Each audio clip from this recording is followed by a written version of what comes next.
Welcome back to my YouTube channel. সকল ছাত্রছাত্রীদের আবার একবার আন্তরিক অভিনন্দন জানিয়ে শুরু করি আজকের আলোচনা বিষয়। আজকের আমার আলোচনা বিষয় মাধ্যমিকের বাংলা সাজেশন 2026 সালে যারা পরীক্ষা দিতে চলছো তাদের জন্য। সেই বিষয়টি হচ্ছে সিরাজদৌল্লা। তোমাদের নাটক থেকে অবশ্যই দুটি প্রশ্ন লিখতে হয়, তোমরা জানো ভালো করে। দুটো প্রশ্ন দেওয়া হয়, একটা কম করে লিখতেই হয়, কোনো কোনো বছর তিনটে প্রশ্নও দিয়ে দেয়।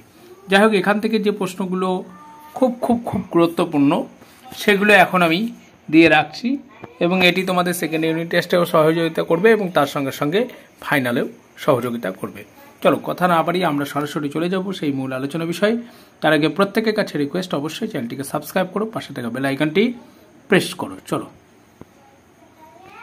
চলে এসেছি আমরা মূল আলোচনা বিষয় সিরাজদৌল্লা থেকে যে প্রশ্নগুলো ইম্পর্টেন্ট সেগুলো নিয়ে। প্রথম প্রশ্ন, কিন্তু ভদ্রতার অযোগ্য তোমরা, কাকে উদ্দেশ্য করে কথাটি বলা হয়েছে, একথা বলার কারণ কি? 2 নম্বর প্রশ্ন, আমার এই অক্ষমতার জন্য তোমরা আমাকে ক্ষমা করো, কে কেন এই মন্তব্য করেছেন, যাকে উদ্দেশ্য করে কথা বলেছেন, তার মধ্যে এই মন্তব্যের কি প্রতিক্রিয়া হয়েছিল?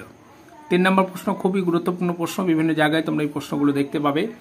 মুন্সিজি এই পত্রের মর্ম সভাসদদের বুঝিয়ে দিন, কে কাকে পত্র লিখেছেন, এই পত্রে কি লেখা ছিল? 4 নম্বর প্রশ্ন, আপনাদের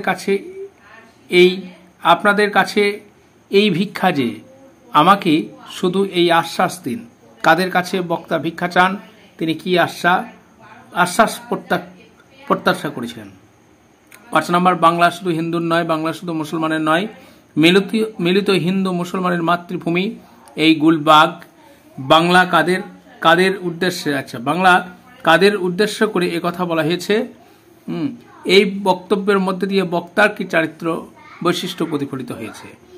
6 নম্বর প্রশ্ন, এটাও খুব ইম্পর্টেন্ট, জাতির সৌভাগ্য সূর্য আজ অস্তাচলগামী, কাদের উদ্দেশ্যে এই মন্তব্য কথা বলার কারণ ব্যাখ্যা করো। মনে হয় 7 নম্বর প্রশ্ন, এটাও খুব ইম্পর্টেন্ট প্রশ্ন, প্রত্যেকটা ইম্পর্টেন্ট প্রশ্ন এখান থেকে দেওয়া হয়েছে।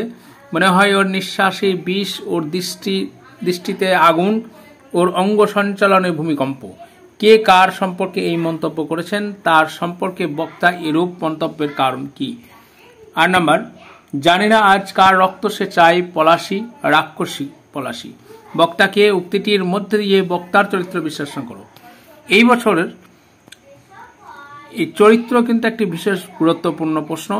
যে প্রশ্নটা বললাম এটা কিন্তু নবাবেরই চরিত্র, সেই জন্য নবাব চরিত্রটা আবার এক্সট্রাও আমি দিয়ে রাখলাম 9 নম্বরের, সেই জন্য চরিত্রগুলো ভীষণ ইম্পর্টেন্ট এই বছরে। হ্যাঁ, নবাব চরিত্রটা আগের প্রশ্নটাই, তাছাড়াও নবাব করবে তোমরা ঘসিটি বেগম এবং লুৎফা, এই 3টে চরিত্র টোটাল এই নাটকে রয়েছে, কিন্তু বিশেষ গুরুত্বপূর্ণ এই বছরে, কারণ চরিত্র থেকে কোনো প্রশ্ন গত বছরও পড়ে নেই, তার আগের বছরও কিন্তু পড়েনি, সেই জন্য চরিত্র এই বছর একটা ভাইটাল পার্ট নিতে চলেছে। ঠিক আছে।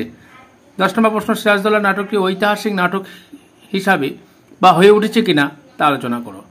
11 নম্বর, এটাই শেষ প্রশ্ন, এইবার হয়তো শেষ যুদ্ধ, কোন যুদ্ধের কথা বলা হয়েছে, বক্তার শেষ যুদ্ধ বলার কারণ কি? এই 11টা প্রশ্ন দিলাম, এইগুলোর মধ্যে থেকেই তোমাদের 100% কমন আসবে, দুটো তোমরা পেয়ে যাবে, কোনো অসুবিধা কিছু নেই। তবে এর মধ্যে আবার তোমরা কাঁচি ছুরি চালানোর চেষ্টা করো না, সেক্ষেত্রে কিন্তু তোমরা এই অসুবিধা পড়তে পারো, কারণ আমরা একটা হিসেব করে এরকম সাজেশনগুলো তৈরি করে থাকি। ঠিক আছে, তো চলো দেখা হচ্ছে পরের ভিডিওগুলোতে। হ্যাঁ।